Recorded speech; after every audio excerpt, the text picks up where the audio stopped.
Welcome back to Capri's Corner. So what do we talk? Come on down, sit down in my corner, and we're going to go ahead and talk about some stuff today. Really quick, very quickly. We're going to talk about PraugerU. PraugerU, if you don't already know, is a conservative alt-right educational system or educational platform. And they are currently trying to align themselves with the Trump administration to set themselves up to be the next PBS for your kids.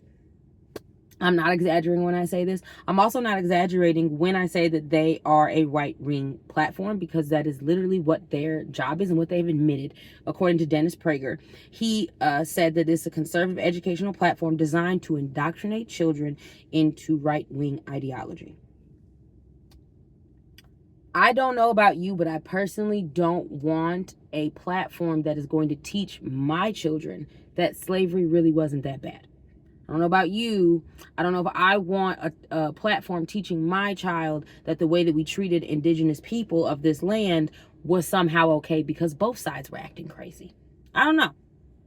But also, let's talk about the fact that Florida, Oklahoma, Montana, New Hampshire, Arizona, Louisiana, South Carolina, and Texas have already implemented some of PraugerU's educational systems. Hence why, I don't know if you remember, like a year ago, DeSantis and specifically Florida was in the news because they implemented this into the school systems. And there was a video going around of them talking about slavery and them saying that slavery really wasn't that bad.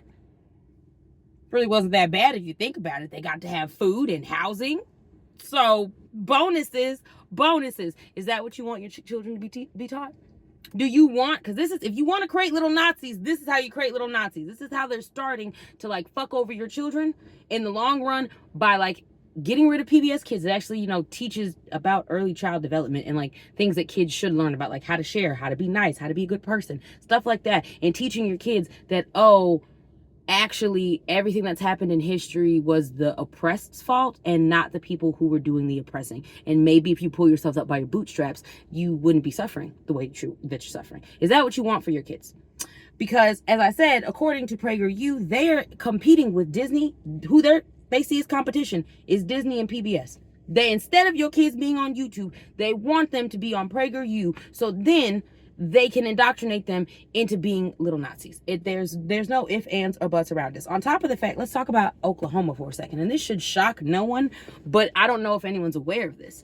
If you're a teacher and you're going to Oklahoma to teach, good luck. But if you're going to Oklahoma to teach, and let's say you come from a progressive state, a blue state, if you will, all right? Oklahoma has announced its state will use PraugerU's ideology test from Prager University for certifications of teachers from progressive states, so they can protect students from leftist ideology. So if you didn't understand what that means, essentially what I'm saying is Oklahoma is going to be handing out, if you want to work in Oklahoma's educational system and you come from a state that they deem progressive or liberal, they're going to hand you a test, an ideology test. And that test is going to test your right-wing skills to see whether or not how racist you actually are. Oh, you're too woke. You can't be here. Can't teach here because you're too woke. We don't want you wokenizing our kids. But again, no one should be shocked. This is Oklahoma we're talking about. And if we're being real, Oklahoma isn't even in the top 10 when it comes to education. Honestly, what is Oklahoma in the top 10 for? Racism? Probably. That's about it. I don't look to them for leading in science. I don't look to them for leading in education. I don't look to them for leading in healthcare. I don't look to them for leading in taking care of its people. I don't look to them in leading in anything other than stupidity, and they consistently prove me right every single time. So really, that is all I wanted to talk to you guys about today, is PraugerU and the fact that like they are coming after your children. So you need to be mindful of the name PraugerU and like let your politicians, let your senators know that you don't want this implemented, and get on their asses so they can get on Trump's administration's ass about having this stuff in the White House. Because as I said, right now, currently, they do have a founders museum that is being used by PraugerU. Like they're together, the Trump administration, PraugerU are together with the Founders Museum exhibit for White House visitors. And it's using AI. They have an AI John Adams that's repeating quotable moments from Ben Shapiro. Yeah. Have a good day.